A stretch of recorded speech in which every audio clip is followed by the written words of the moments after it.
Coming up on a newscast, South Korea reports over 400,000 new daily COVID-19 cases, as well as a record high in critical ill patients. The country seeks to further ease distancing rules despite a wave of Omicron infections. A lunch meeting between President Moon Jae-in and President-elect Yoon Suk-yeol is called off. Yoon continues to build his presidential transition committee with the aim of launching it this weekend.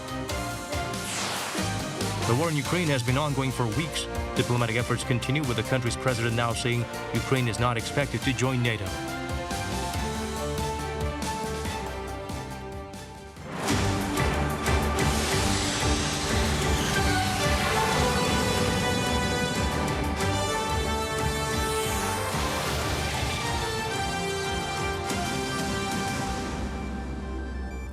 Hello, it's good to have you with us. I'm Daniel Che. Let's begin with our top story. South Korea reported more than 549,000 new COVID-19 cases, with the fatality rate falling, though. Authorities review lowering the classification of the disease and easing distancing rules. Han Sung-woo starts us off. South Korea reported a new record high of 400,741 cases of COVID-19 on Wednesday, almost 40,000 more than the day before, raising the nation's total tally to over 7.6 million. With 164 more lives lost, the death toll has surpassed 11,000. The number of patients in severe or critical condition also reached an all-time high of 1,244. That figure is projected to shoot up to around 2,000 by the end of this month or by early April, after the Omicron surge reaches its peak this week or the next. Authorities say, however, that medical resources are being mobilized proportionately. Assuming the peak of the surge lasts as predicted and we respond accordingly with the current system in place, we believe this wave will be the last significant threat in the nation's fight against the virus. A sentiment echoed by Prime Minister Kim Boo-kyum, who, despite still stressing the need to get vaccinated, assured the public that the peak of the Omicron surge would soon come to an end.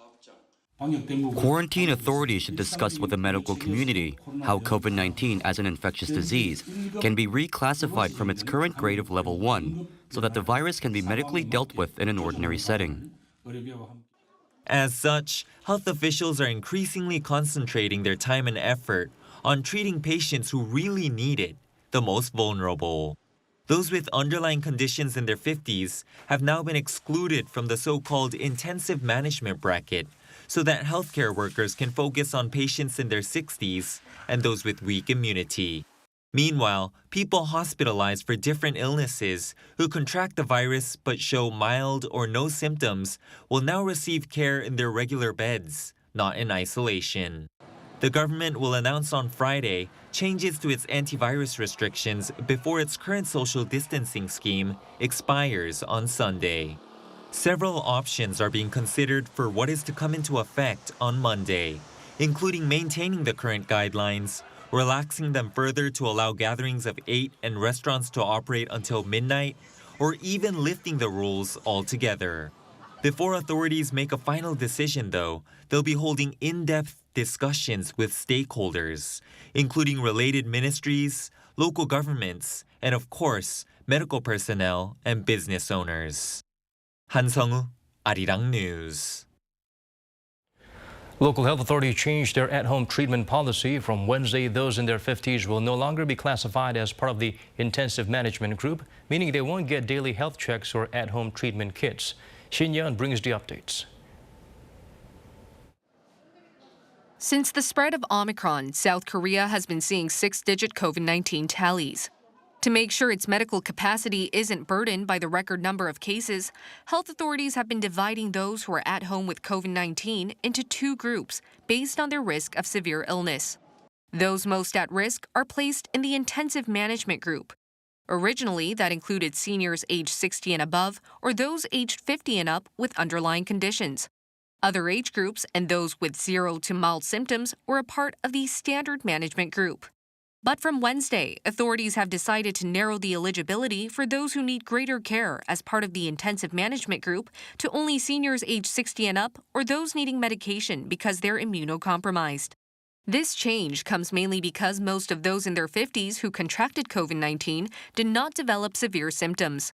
In other words, from Wednesday, only those aged 60 and up can get round-the-clock monitoring and 2 daily health checks over the phone from medical staff who are always on standby.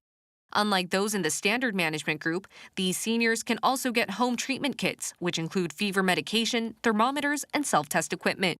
Some health experts I talked to had mixed reactions about the latest decision. One said the government should scrap their at-home treatment policy as a whole, particularly dividing COVID-19 patients into 2 groups. What we're doing right now is counseling people at home, not treating them. We should be able to treat COVID-19 like the common flu. Those who are at high risk or experience pain, regardless of age, should be able to get treated at hospitals. Another said at-home treatment is inevitable in times of a pandemic and that focusing medical supplies on those at high risk is necessary. At-home treatment isn't just about treating people, but also about them self-isolating. We have no choice but to encourage this right now, because we're in a pandemic when there's a limited amount of medical supplies. So it's inevitable that we focus our at-home treatment supplies on those at high risk, which are seniors aged 60 and up. As of Wednesday, more than 1.7 million people are recovering at home. To address any shortcomings like the medical counseling line always being busy, the government has decided to set aside an extra 120 clinics that operate around the clock. 신예은, Arirang News. President-elect Yoon Suk-yeol and Australian Prime Minister Scott Morrison discussed ways to deepen bilateral ties as well as ways to overcome challenges to peace and stability. The duo also agreed to increase cooperation in achieving carbon neutrality and make advances in space and other high-tech areas. Just last year, the two countries' relationship was upgraded to a comprehensive strategic partnership to celebrate 60 years of diplomatic ties. According to the spokesperson's statement on Wednesday evening, the phone lasted for around 25 minutes. The two also addressed the crisis in Ukraine and the growing concerns of the international community. The session comes after a lunch meeting planned between President Moon and the president-elect was canceled earlier today. President-elect Yoon Suk-yeol's transition committee is beginning to take shape. More appointments announced, including 2 policy advisors who were part of the Park Geun-hye administration. Others were former colleagues of Yoon from his time as a prosecutor. Kim Do-yeon has the latest. South Korean President-elect Yoon Suk-yeol named more close aides on Wednesday as he begins to form his own administration. 2 of them worked with former President Park Geun-hye. First, Kang Seok-hoon, a professor at Seongshin Women's University, joins as a special advisor for policy. In the past, he served as a parliament member and was an aide during President Park's administration. Kim Hyun-suk, a professor at Seongshin University, joins Yoon as well, having worked closely with the president-elect throughout the election campaign. She has also been a member of parliament in the past and was an aide to former President Park. In addition, for the role of Special Advisor for Government Affairs, Yoon named Chang Sung-min, a party member that competed with Yoon for the party's presidential candidacy nomination. He had been a vocal critic of Yoon, but the president-elect's spokesperson says Yoon received important advice from Chang throughout the election. The president-elect also has called up 2 of his close colleagues from the prosecution to help him in the transition committee. Ko Jin-won, current head for the investigations for fair trade in Seoul Central District Prosecutor's Office, as well as Lee Dong-gyun, a chief prosecutor at Seoul Southern District Prosecutor's Office, are set to join the committee. The Justice Ministry declined to confirm the English spellings of the 2 prosecutors' names, citing violation of the Personal Info Protection Act. The 2 have close ties with the president-elect from the past as they helped Yoon pass the nomination hearing on his path to become the Prosecutor General. As for the Transition Committee's signboard hanging ceremony here at the Tongidong office, the head of the committee, An Chul-soo, says it may happen as early as this weekend. Kim Do-yeon, Arirang News. Yoon's spokesperson made it clear the presidential office will move out of the current location. The Defense Ministry building in Yongsan is a viable candidate. Here's Kim Hyun-sung with the details. A historic move may be on its way. President-elect Yoon Suk-yeol is determined to uproot the presidential office from the Blue House, located behind Gyeongbokgung Palace. But the question is, where will it go? The possibility of President-elect Yoon Suk-yeol going into the original Blue House is basically zero. The current Blue House feels like a lot like a royal palace, and it had often cut off communication with the public. Yoon wishes to move right to the beating heart of the city.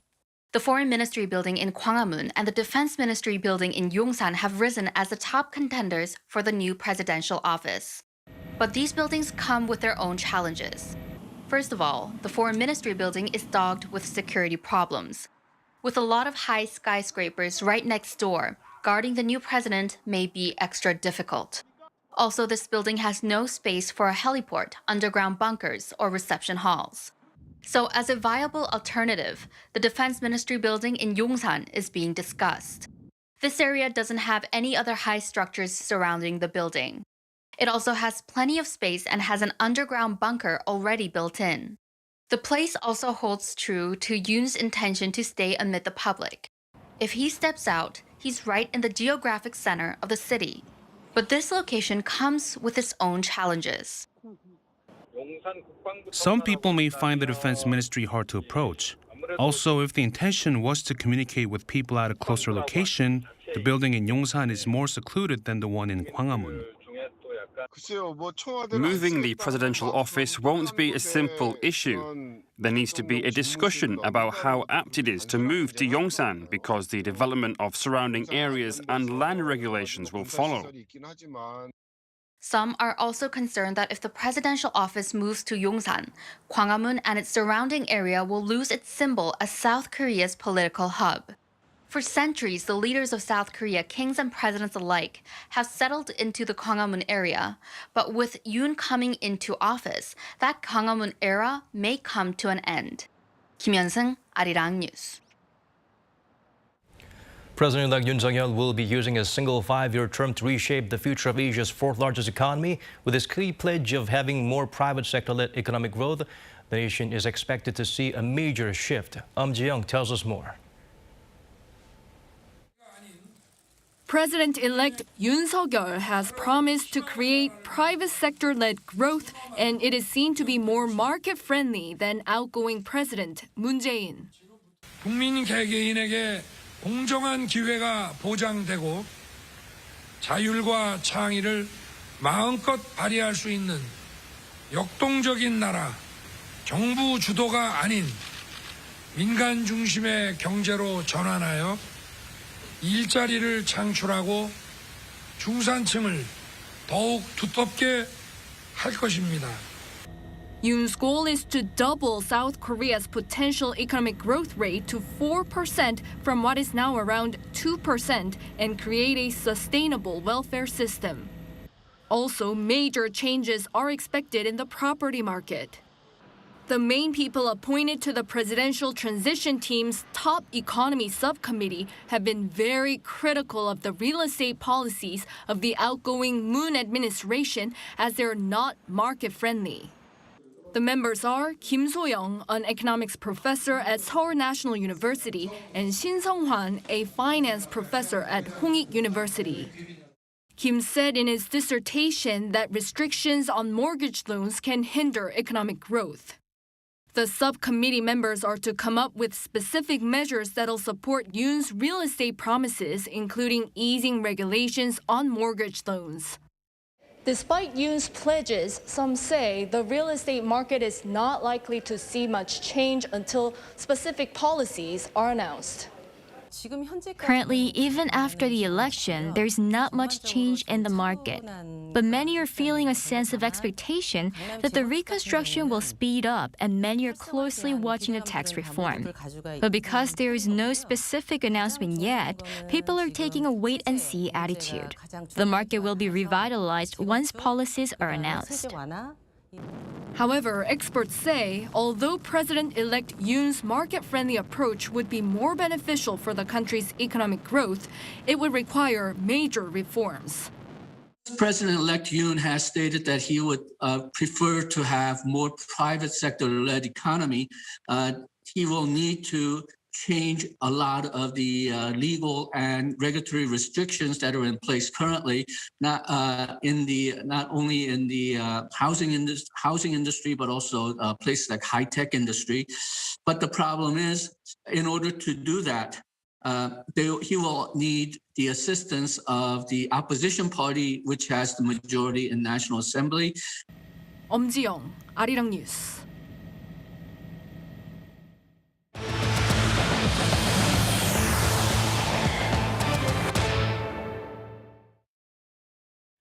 North Korea reportedly fired what could be a new ICBM Wednesday morning. The Hwasong-17 test appears to be a failure, with the projectile exploding just after launch. Washington condemned the act, calling it destabilizing. Park Geun-hye has the full story. South Korea's Joint Chiefs of Staff said the North launched an unidentified projectile at around 9:30 on Wednesday morning, but said it failed soon after liftoff. It said it appeared to be a ballistic missile and was fired from the district of Sunan in the regime's capital, Pyongyang. It appears that the suspected ballistic missile fired this morning by North Korea from Sunan area in Pyongyang has failed after it was launched. South Korea and U.S. intelligence agencies are currently conducting detailed analysis on the matter. The military reportedly said the suspected missile exploded at some point below an altitude of 20 kilometers. It also reportedly said Wednesday's launch was a test of the regime's new ICBM, called Hwasong-17, which was first unveiled at a military parade in October 2020. Although specific details are yet to be disclosed, it's likely that the launch was indeed a test of its ICBM. This is because an airfield in Sunan is where ballistic missiles were launched recently, on March 5th and on February 27th. The regime claimed those were tests for the development of a reconnaissance satellite, but they were widely seen as thinly disguised tests for the Hwasong-17. Following Wednesday's failed launch, the U.S. military's Indo-Pacific Command said the projectile was in fact a ballistic missile and condemned the move. It urged Pyongyang to refrain from further destabilizing acts. North Korea has not conducted any ICBM tests or nuclear tests since November 2017, when it launched the Hwasong-15. But it not only appears to be developing a new ICBM, it was also seen last week restoring some demolished tunnels at its nuclear test site. Park Geun-hye, Arirang News. Seoul's defense chief visited a U.S. Army base in the nation to inspect the Allies' combined defense posture. At Camp Humphreys in Pyeongtaek, Seoul assessed the defense posture to be stronger than ever. He met with General Paul Lacamera, the chief of the Combined Forces Command, and stressed the importance of communication and cooperation between the two countries. The minister also highlighted that the relocation of the CFC should be successfully completed within this year. Earlier, it was decided that the Combined Forces Command in Yongsan will be moved to Pyeongtaek after the U.S. agreed to return part of its land at the Yongsan military base. Nearly 3 weeks into the war in Ukraine, diplomatic efforts continue in the pursuit of a ceasefire. President Volodymyr Zelenskyy no longer expects his country to join NATO, a significant concession made on a day when the capital was pounded by another round of heavy shelling. For more on this, we have our Yoon Suk-yeol standing by on the line. Suk-yeol, do fill us in. Well, Daniel, President Zelenskyy has in fact conceded that Ukraine does not have an open door to NATO membership. He was speaking to the leaders of the British-led Joint Expeditionary Force, a military grouping of 10 countries in Northern Europe, mostly NATO members. Zelenskyy said it's clear that Ukraine is not a member of the Western military alliance and that the people of Ukraine have also come to that understanding. He said for years the country has heard about a supposedly open door, but also heard that Ukraine cannot enter. He said Ukraine's inability to join NATO is a truth and a truth that must be accepted. His remarks appear to be a big shift away from Ukraine's early ambition to join. And so there's a bit of hope that this may help end the ongoing war. Leading up to the Russian invasion, President Putin had demanded that Ukraine be barred from joining NATO, saying Kyiv's admission to the alliance would threaten Russia's security. Now, defense chiefs from NATO member states met in Brussels on Wednesday to discuss the Ukraine crisis. What were the outcomes of the meeting there? Well, the U.S. and other NATO members have agreed to continue supporting Ukraine regardless of Kyiv's admission to its Western military alliance. At the meeting, U.S. Secretary of Defense Lloyd Austin said NATO remains united in helping Ukraine defend itself and vowed to support the country. Speaking to reporters, the Dutch defense minister also said they would continue to deliver weapons to Ukraine even if those supplies become the target of Russian attacks. NATO allies have been sending anti-tank and other weapons to Ukraine since the start of the invasion, and it's likely that the defense ministers will draw up new plans to help fight off Russia, including sending more troops to Eastern Europe. Meanwhile, on the same day, Russia floated the idea that Ukraine should adopt a model of neutrality. Moscow's lead negotiator said his delegation was pushing for Kyiv to assume a status comparable to Sweden or Austria, two neutral countries in Western Europe. Ukraine, however, has rejected this proposal. A senior advisor to President Zelenskyy said Ukraine is now in a state of war with Russia and that the only security model adopted can be Ukrainian, one with legally verified security guarantees. That's all I have for now. Back to you, Daniel. All right, so Ken, thank you for those updates. We appreciate it. Moving on to other stories now. In February, the South Korean economy added jobs compared to a year earlier for a 12-month straight. It was the second month in a row that figure was over 1 million. This is partially because so many jobs were lost a year earlier, but it's also thanks to the continued economic recovery. Kim Jung-min helps us look beyond the digits. South Korea has added over 1 million jobs on year for the second straight month in February, mainly on the back of low jobs figures the previous year and the ongoing economic recovery. Statistics Korea said on Wednesday that the number of workers in the country came to some 27.4 million last month, up 1.04 million from a year earlier. With that, the country extended its on-year job growth for the 12th straight month. February's figures were also an increase of more than 400,000 jobs compared to January and were the largest on-year increase for any February in 22 years. The employment rate for people aged 15 and older rose 2 percentage points last month to a record high of almost 61%. This shows a recovery following the slump in jobs figures last year when the number of employed people for February 2021 fell more than 470,000 amid the pandemic. Statistics Korea attributed the ongoing improvement to more businesses going digital to survive the pandemic, as well as robust exports. Despite the bumper figure, experts are wary that the country's job growth is not as rosy as it looks. For example, the largest number of jobs in February came from health and social welfare at over 250,000 from a year earlier. This, however, is heavily funded by the government to support the job market. Omicron continues to take its toll, especially on retail sector, with 47,000 fewer workers in the sector in February compared to the previous year. South Korea is seeing the highest COVID-19 daily tally, and uncertainties are coming from the Ukraine situation as well, which could lead to stagflation. So private sector job growth could really bounce back once those situations are settled. Also, February could be the last month of bumper figures. The impact of the base effect will start to wane from March, as that's when the country started reporting job growth again, slowly starting to recover from the fallout of COVID-19. Kim Sung-min, Arirang News.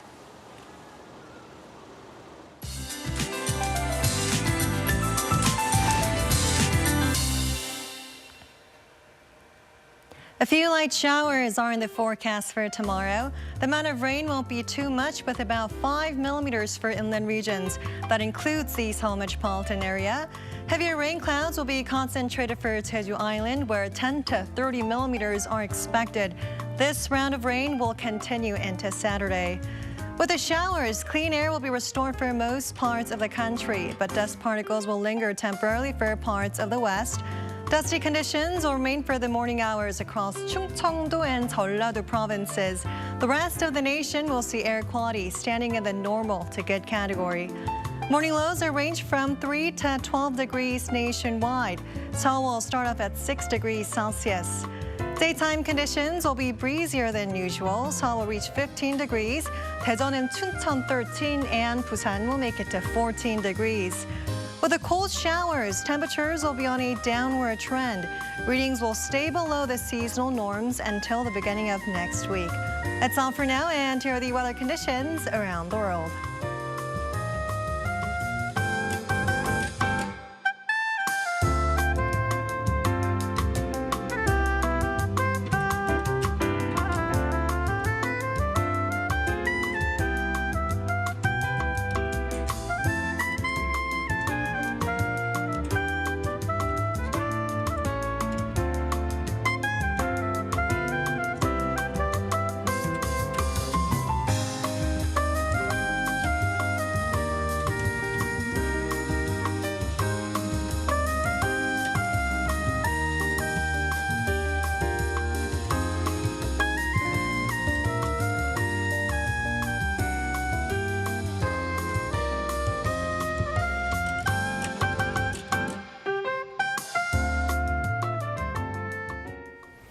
That's all from us. As always, thank you for watching.